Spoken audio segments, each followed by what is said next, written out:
Hello everybody and welcome back to another Minecraft video. Today I'm going to be showcasing this Redstoneless villager trading booth. Now the keyword there is Redstoneless. This trading booth uses no pistons, redstone blocks, hoppers or anything expensive. In fact, the only thing you'll need are basic building blocks, wood and water. So this is intended for use in a world where you are just starting out and you only have access to the basic materials, but you want to do some trading with villagers. Now there is a downside to this design over something that uses redstone and pistons, etc. This is manually operated, so you'll have to go in and close these gates when they fill up with villagers in each of the trading booths. This is to stop other villagers from getting in, but apart from that downside, it is the same trading booth concept without using a single piece of redstone. So let's take a look at this thing in action. Over here we have a dispenser with some villager spawning eggs. Now this is where you would have a villager breeder bring those villagers up to this water stream right here. Now this water stream is also important because it's going to align the villagers against the fence posts on the side. So if I jump in, you can see it pushes me over to the side here, and that is important for this thing to work. So let's spawn ourselves a villager. This guy is going to get pushed against the fence posts, and then he's going to get pushed into the trading booth when this door is open. So there we go, in he comes, and now we can close that behind him.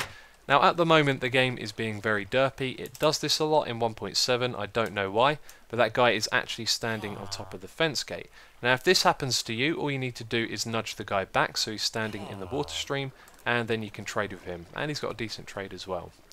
Now let's say you've done all your trading with this guy and you want to get rid of him. All you have to do is click on the fence gate, and then he gets dropped down below. I've got some cactus down here, but of course you could use lava or just drop him all the way down a large drop.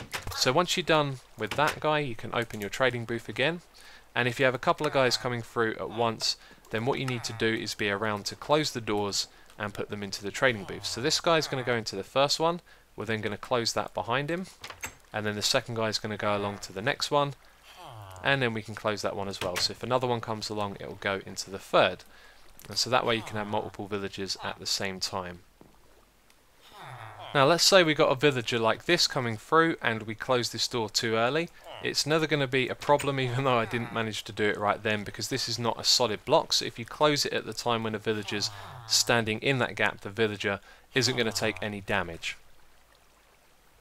So if you do get the bug where the villagers are derping around, it doesn't take long before they settle themselves down, and now you can see they're not bugging around, which makes it easier to demonstrate this next bit. If you want to take one of these villagers out of the trading booths, then all you have to do is remove the block at the front here, and then that means that this villager can wander off onto this platform here. So if we give him a nudge, you can see you can take a villager out. So if you get a perfect villager, you can put him in a minecart and take him somewhere else. So now I'm going to show you how all of this works, and this isn't a tutorial video, but I think it should be very easy to recreate this based on an explanation of how it works. There's not a lot that goes into this, which is why I decided just to explain all of it. But anyway, you have these fence posts here at the front, and these will always be in a straight line. As you can see, it goes all the way down there. Now some of those are fence gates, but we'll get to that in a bit. And so the water always needs to be pushing against these fence posts. So first of all, we have a source block back there, and we don't have any trading booths so that the villagers will get aligned against this fence post with ease. Now when the water stream ends, we have this right here, two signs, so we can have a water source block here. Now notice that this pushes in a straight line, and it doesn't push in a diagonal line, so it pushes against the fence post as well until we get to this bit here. So that's when our first trading booth is going to be. So for the fence posts, all you have is a gap at the bottom and a fence gate at the top. That allows the water to flow out to the front here, and then we have half slabs either side of a sign, so the water doesn't flow out here and the villagers can't escape from side to side. And then by having half slabs in these three positions at the top, it means the villager can only stand on that fence gate, or they can try and swim against the little bit of water that is behind them. And then this repeats 3 times over, so you can see we have 3 trading booths side by side, and then we have a gap of 2 here, and that's because the water stream needs to be refreshed again because it ends somewhere around here. So we have our 2 signs, our water source on the top, and then it starts all over again. So you can see here we've got another 3 trading booths, then the water stream refreshes, and then another 3, and you can just continue that as long as you want.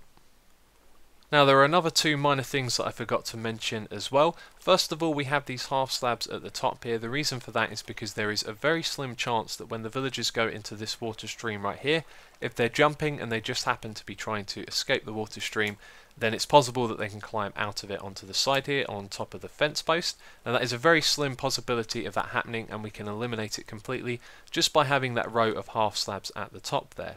Now there is another behaviour that you might see on the odd occasion, that is the villagers try and fight the water stream. That's because their AI tries to pathfind to somewhere else, and they can actually fight the water current, but they do this not very often, and when they do it only lasts for a short amount of time. So on occasion you might see a villager fighting the water stream and going past your trading booth.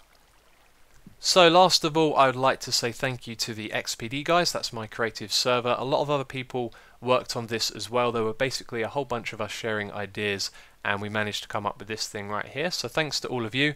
There is also a map download in the description box for those of you that want to download this world right here. But as always, thank you very much for watching, and I'll catch you next time.